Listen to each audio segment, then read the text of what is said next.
First ever factory outlet మన Mukunda jewellery వారి bangles and కాడా మేళ వచ్చేసింది. అందమైన బ్యాంగిల్స్ అండ్ కాడా కలెక్షన్స్ పై కూడా ఫ్లాట్ 7.99% VA ముకుంద జ్యువెలర్స్ కి ఇప్పుడే వచ్చేయండి.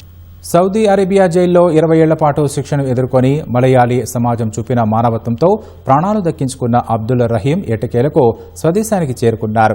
బక్రీద్ పండుగ రోజునే తన స్వస్థలమైన కేరళకు చేరుకోవడంతో రహీం కుటుంబ సభ్యుల ఆనందానికి అవధులు లేకుండా పోయాయి.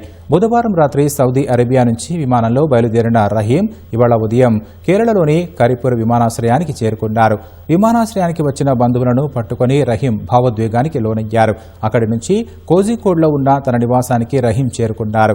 రహీంను చూసేందుకు బంధువులు, స్నేహితులు, గ్రామస్తులు భారీ సంఖ్యలో ఆయన నివాసానికి చేరుకుని ఘన స్వాగతం పలికారు.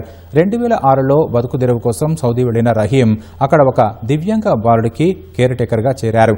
అయితే ప్రమాదవశాత్తు ఆ బాలుడు మరణించడంతో రహీంపై కేసు నమోదైంది. 2006లో సౌదీ కోర్టు రహీంకు మరణశిక్ష విధిస్తూ తీర్పునిచ్చింది.